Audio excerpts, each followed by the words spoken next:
자, 오늘 이제 3월 27일입니다. 저희가 오늘 오랜만에 다저스 얘기를 좀 해보려고 하는데요. 이 다저스 팬분들께서는 조금 석연치 않으실 수는 있겠습니다만, 이 다저스의 올 시즌, 2023 시즌을 바라보는 전문가들의 시선이 예년과는 사실 사뭇 다른 그런 분위기가 벌써부터 좀 감지가 되기 시작합니다. 그렇죠. 다저스가 어떤 팀입니까? 지난 10년 동안 내셔널리그 서부를 지배했던 팀인데 이런 시즌 전에 평가를 받은 거 저는 진짜 오랜만인 것 같습니다. 그렇습니다. 지금 사실 이 시즌 시작하기 전에 우승 후보 어디 갈 것 같냐? 여기에서 LA 다저스가 빠진 적이 저는 진짜 10년 안에는 기억이 안 나거든요. 근데 그렇죠. 지금 이 우승 후보에서 제외된 건 물론이고, 지금 티어별로 팀을 30개 구단을 나눴을 때 1티어 없어?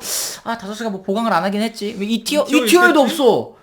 어디야? 3티어에 자기 혼자 있는 거예요. 이제 전체 구단 중에 10위로 평가를 받은 전력 과연 그 정도일까? 그리고 또 기대주들은 어떤 선수도 있고 또 개막 로스터, 이제 좀 주목할 만한 그런 포인트들 저희가 좀 짚어드리는 시간 가져보도록 하겠습니다. 일단 오늘 경기 얘기부터 하죠. 이 다저스 스타디움에서 열린 에인절스와의 경기였는데 클레이튼 커쇼가 선발로 나섰습니다. 그래요? 당연히 시범 경기 마지막 등판이었는데요. 이 오타니와 트라웃, 그러니까 에인절스 같은 경우에도 개막전을 대비해서 실전 라인업을 가동을 했는데 커쇼 선수는 3회까지 퍼펙트를 포함해서 6이닝 동안 3피안타 무사사구 7탈삼진, 굉장히 좋은 투구 내용을 보여줬습니다. 아, 그래요. 제가 구속도 기록을 봤는데, 이 90마일 초반대, 90.3마일인가? 요 정도가 이제 평균 구속으로 나오더라고요. 네. 이제 구속은 그렇게 빠르지 않았지만, 커쇼 선수가 사실은 이제 그동안 좀 이제 관록이 더 더해지면서, 이 느린 구속으로도 상대 타자를 요리할 수 있는 능력을 익혔기 때문에, 이 부분은 굉장히 또 컨디션이 잘 올라왔다라고 좀 말씀을 드릴 수 있을 것 같습니다. 그렇습니다. 트라우스 상대로도 세 타석 연속 삼진을 빼앗는 모습을 보여주긴 했는데 최근 트라우스이 그래도 좀 걱정이 되긴 합니다. WBC에 갔다 와서 타격감이 많이 죽어있는 상황이기는 해요. 에인절스 돌아와서 다시 야구할 생각하니까 이 힘이 안 들어가는 게 아닐까? 이런 농담. 네. 오타니도 있는데 왜? 아, 그런가? 어쨌든 이 LA 다저스의 개막전 선발은 커쇼가 아니라 일단 우리아스 선수로 예정이 되어 있습니다. 네, 그 다음에 이제 커쇼가 아니라 메이가 나서게 되는데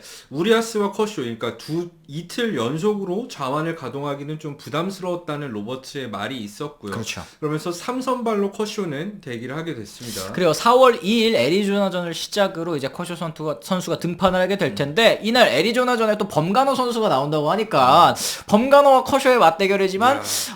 좀 과거와는 좀 다르게 이 가슴이 웅장해지는 그런 매치업은 일단 좀 아니게 되기는 했습니다. 왜요? 커쇼 같은 경우는 지난해도 좋은 성적을 기록했는데 범가노가 갔잖아. 범가노가 문제죠. 그렇습니다. 어쨌든 아까 말씀드린 것처럼 이 MLB.com에서 이 시즌 개막하기 전에 30개 구단 이제 전력을 두고 1티어부터 9티어까지 나눠놨습니다. 이제 1티어일수록 우승 확률이 정말 높은 팀들이라고 그렇죠. 말씀을 드릴 수 있을 거고, 9티어 보니까 콜로라도랑 오클랜드 있더라고요. 요 팀들은 그냥 올해 글렀다 뭐 이런 느낌으로 받아들이시면 될 것 같은데, 다저스 같은 경우에는 3티어로 10위, 전체 이제 10위 팀으로 야, 분류가 이게 말이 됐습니다. 이 월드 시리즈 우승 후보로는 무려 6개 팀이 선정이 됐는데요. MLB.com도 예년과는 달리 올해에는 확실한 상위에 있는 팀이 여러 팀들이 있다라고 얘기를 했습니다. 샌디에고와 양키스, 휴스턴, 매츠, 애틀란타, 필리스까지 이제 1티어로 분류를 받았는데, 이 팀들 물론 전력도 좋은 팀들이지만 겨우내 또 알차게 또 대규모 보강에 성공한 팀이라는 공통점이 좀 있는 것 같아요. 사실 이게 지난 시즌 필라델피아가 월드 시리즈 간 영향, 그리고 샌디에고가 어쨌든 챔피언십 시리즈까지 진출한 영향이 어느 정도는 여기에 들어있는 게 아닌가. 그렇죠. 예년 같았으면 굉장히 보수적으로 지난 시즌에 진짜 정규 시즌 뛰어난 성적을 거둔 팀들을 선정을 했다면, 이번에는 지난 시즌 포스트 시즌 때 좋은 모습을 보인 팀 또는 전력 보강을 열심히 한 팀을 선정한 게 여기서도 알 수 있습니다. 그렇습니다. 이 티어에는 토론토와 세인트루이스, 시애틀까지 이제 아무래도 좀 와일드카드 경쟁권이라고 부를 수 있는 팀들이 여기에 선정이 된 것 같은데요. 이제 이랬을 때는 이제 다저스가 3티어, 항상 우승 후보로 분류됐었던 다저스가 겨우내 좀 보강이 없었다고 여기까지 떨어지나, 이런 의문이 좀 드실 수도 있을 것 같습니다. 예, 일단 MLB.com 말을 들어보면 좋은 오프 시즌은 아니었다. 역대 최고팀 가운데 하나는 위험을 감수해야 되는 시즌 시즌을 맞았다 이렇게 평가를 했어요. 그리고 다저스가 어떤 팀입니까? 지난해에도 111승을 거두면서 프랜차이즈 기록을 또 세웠고 10년 동안 내셔널리그 서부지구에서 9번이나 지구 우승을 차지했고 그 2위 한 차례 했을 때에도 사실은 106승, 자이언츠와 1승밖에 차이가 나지 않았었거든요. 그렇죠. 그러니까 10년 동안 내셔널리그 서부지구를 지배한 팀이라 해도 과언이 아닌데 이런 평가가 사실 팬들은 굉장히 낯설 것 같습니다. 그래요. 그들은 다저스지만 혼란스럽고 고무적이지 않은 오프시즌을 보낸 지금 분위기는 다소 불확실하다. 이렇게 평가하는 이유 사실은 오프시즌 내내 전력 유출이 이 영입보다 더 많았다는 점을 짚어드려야 될 것 같습니다. 그렇죠. 뭐 최대어라고 한다면 트레이 터너가 이 필라델피아로 이적한 걸 꼽을 수가 있겠죠. 11년에 3억 불을 받고 이적을 했었고요. 또 오랫동안 더가웃의 리더였던 저스틴 터너도 보스턴으로 떠나지 않았습니까? 그렇죠.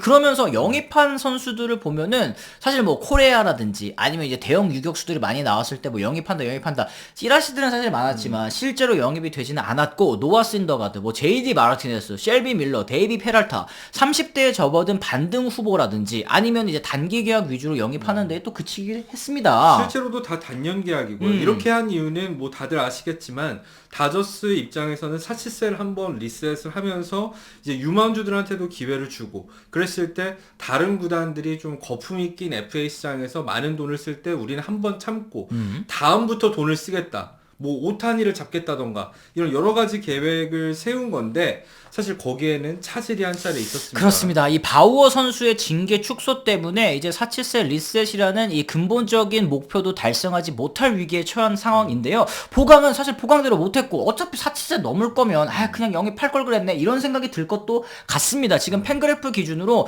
2억 2,800만 달러가 예상 페이롤로 지금 예상이 되고 있으니까 이거 사실 시즌 들어가면 100% 넘거든요. 네, 그런 점을 생각했을 때는 이 사치세 리셋도 못하는데 과연 이렇게 하는 게 큰 의미가 있을까 싶긴 합니다만 지금 같은 낮은 평가를 받는 데는 사실은 개빈 럭스의 부상이라던가 또 아니면 토니 곤솔린의 발목 부상이라던가 이런 여러 가지 이슈가 겹치면서 다저스의 전력이 예상보다 더 나빠진 게 문제가 아닌가 싶거든요. 그래요. 말씀하신 것처럼 지금 선발진에도 뭐 페피어 선수라든지 아니면은 뭐 이제 메이도 이제 이 시즌 출발부터 같이 할 수 있게 됐고 여러 가지를 또 고려해 보더라도 사실은 앤드류 히니 그리고 타일러 앤더슨 지난해 어쨌든 다저스가 고쳐서 성공적으로 한 시즌을 또 썼었던 그런 선발 투수들 아니겠습니까? 선발진에도 일단 구멍이 생겼고 거기에 추가적으로 뭐 성공 사례 만든 선수들이 있었습니다만 이 선수들이 지금 이제 다 빠져나갔다 혹은 이제 부진에 빠졌다 이런 거 어떻게 또 반등을 시켜야 될 것이냐 이런 부분이 문제가 또 될 수 있을 것 같아요. 하지만 다저스한테 희망을 찾자면은 사실 터너, 먼시, 테일러, 뭐 에반 필립스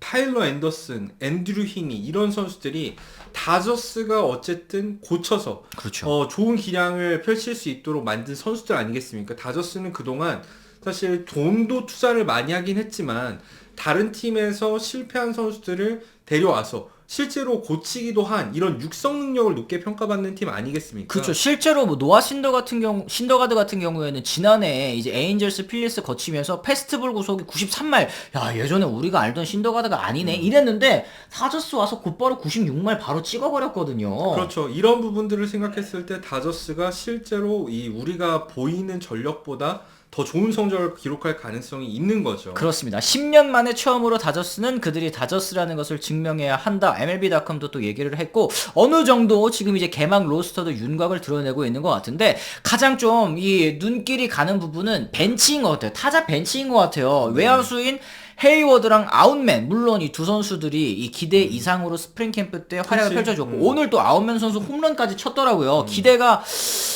아예 없는 선수들은 아니겠습니다만 이 외야수 자원 둘이 동시에 이제 벤치에 들어가 있다라는 게 좀 헐거워진 벤치 자원을 또 얘기해주는 단면이 아닐까 싶기도 합니다. 그렇죠. 뭐 오스틴 바스도 수비를 굉장히 잘하는 포수이고 크리스 타일러도 만능 유틸리티이긴 하지만 테일러도 지난 시즌 성적이 너무 부진하기도 했었고요. 그렇죠.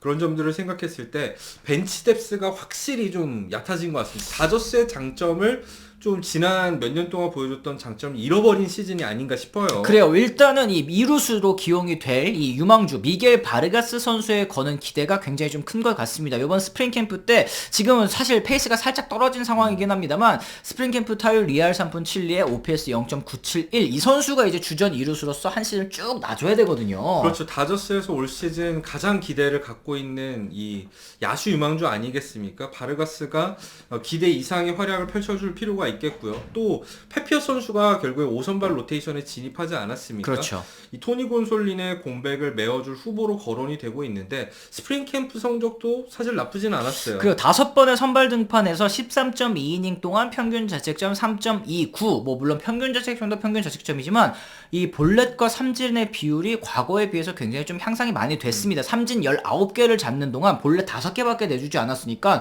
충분히 5선발 경쟁에서 앞서 나갈 수 있는 그런 성적을 거뒀다 말씀을 드릴 수 있겠네요. 네, 다저스 10년 연속 플레이오프에 진출한 팀 아니겠습니까? 이게 애틀란타의 14년, 양키스의 13년에 이어서 세 번째로 긴 포스트 시즌 기록입니다. 올 시즌에도 당연히 포스트 진출을 노리고 있는 다저스인데요. 그리고 이 샌디에고가 뭐 보가츠 영입도 있고 뭐 다른 이제 잔잔바리 선수들까지도 대규모로도 영입을 하면서 지구 우승을 위협받고 있다라는 평가가 좀 있습니다. 가을 야구 사실은 지구 우승 혹은 이제 이 플레이오프 한 자리, 이 와일드카드 한 자리를 차지할 수 있을까가 이제 키포인트일 것 같은데 좀 어떻게 생각하시는지 좀 궁금해요. 일단 이 팬그래프닷컴에서 제공하는 WL 합산이라던가 뭐 예상 성적으로 봤을 때 이 다저스가 87승 75패 그러니까 샌디에고의 90승에 비해서 3승이 부족한 상황이긴 해요. 근데 전체적으로 다저스란 팀이 그동안 보여준 레거시라던가 아니면 전체적으로 이런 뭐라 해야 될까요?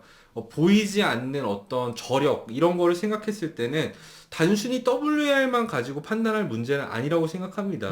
예를 들어서 샌디에고 같은 경우에는 보가치를 영입하면서 진짜 초특급 야수진을 구축하게 됐잖아요. 그렇죠. 그 중에 한 타티스도 명. 돌아오고. 그렇죠. 김하성 선수도 있고. 하지만 선발진이 좀 약해요. 세스루고가 불펜으로 뛴 세월이 얼마인데 지금 불펜으로 들어가 있다던가. 닉 마르티네즈 같은 경우에도 스윙맨에 가까운 선수인데 선발 한 자리를 보장받고 있는 상황이잖아요. 그런 점들을 생각했을 때는 다저스가 분명히 앞서는 부분도 있다. 저는 충분히 지구 우승은 다저스가 하지 않을까 이렇게 생각을 하고 있거든요. 그렇습니다. 뭐 동부지구에 강한 팀들이 좀 많이 몰려있는 상황이기는 하죠. 애틀란타, 필리스, 매츠 여기에서 또 이제 와일드카드 한 자리까지도 나올 가능성이 좀 커 보이고 뭐 두 자리 나올 수 있어요. 두 자리가 나올 수도 있습니다. 그렇게 된다면 이제 서부지구의 패권을 쥐는 팀만이 가을 야구에 진출할 수 있게 되는 건데 그렇죠. LA 다저스가 이번 시즌 정말 시험대에 올랐다. 다음 시즌을 앞두고 살짝 숨고르기를 하는 시즌인데 저는 그 생각도 들어요. 사실 이제 미러키 같은 경우에는 시즌 중반에 이제 좀 포스트 시즌이 어려워지겠다 싶으면 이제 트레이드를 타진할 가능성도 충분히 있지 않겠습니까? 그렇죠. 실제로도 다저스가 미러키와 트레이드를 상당히 여러 번 추진을 했지만 아쉽게도 이루어지지 않은 거는 잘 알려진 사실이고요. 그거는 미러키가 아직 시즌 시작하기 전이기 때문에 포스트 시즌에 대한 기대가 남아있는 상황이지만 앞으로 이 시즌을 치르면서 어떻게 바뀔지 모르고 이건 미러키뿐만이 아니라 다른 팀들도 마찬가지거든요. 그렇죠. 이 시즌을 치르는 동안 분명히 이탈하는 팀이 있다면 다저스는 그 팀들에서 이제 주요 선수들을 빼온다던가 아니면 아메리칸 리그에서 데려온다던가 이런 방식을 통해서 이 시즌 중간에 전력을 보강할 수 있다는 것도 충분히 고려를 해야 됩니다. 그렇습니다. 말씀하신 것처럼 LA 다저스의 팜 랭킹이 다시 탑 10 안으로 들어갔을 정도로 그렇죠. 항상 이제 팜 랭킹이 높고 또 좋은 유망주들이 많이 나오는 그런 시스템이기 때문에 이런 유망주들을 활용해서 이 시즌 도중에 이 좋은 선수들을 영입할 수 있는 가능성 충분히 열려 있다. 샌디에고랑 이렇게 박빙일 때 사실 샌디에고는 이제 소토 선수 데려오면서 유망주들 다 때려 박았잖아요. 그렇죠. 이제 다저스는 아직까지 여력이 남았다는 점이 경쟁에 있어서 조금 더 앞서 나갈 수 있는 포인트가 아닐까라는 생각도 좀 해봤습니다. 그렇죠. 그리고 다저스의 신인 선수들에 대한 기대도 충분히 할 필요가 있습니다. 뭐 바비 밀러라던가 앞서 말씀드린 바르가스 그리고 부시 선수도 예를 들 수 있겠죠. 그렇죠. 개빈 스톤이라든지. 개빈 스톤이라든지 이런 선수들이 기대 이상의 활약을 펼쳐준다면 2013년에 다저스가 후반기에 갑자기 푸이그 맞네요. 류현진 선수의 등장으로 포스트 시즌에 진출하면서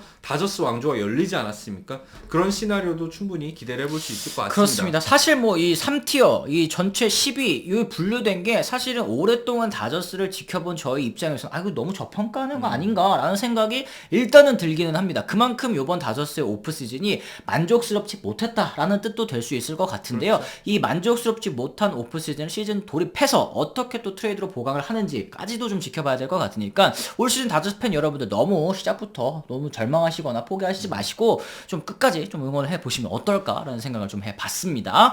자, 이렇게 저희가 오늘은 2023년 다저스 개막을 앞두고 한번 전력을 살펴보는 시간을 가져봤는데 여러분들께서는 또 어떻게 생각하시는지도 댓글을 통해 남겨주시면 좋을 것 같습니다. 저희는 내일 또 다른 이야기로 다시 돌아오겠다는 말씀 전해드리면서요. 오늘은 이만 물러가 보도록 하겠습니다. 지금까지 시청해주신 분들 모두 감사합니다. 고맙습니다.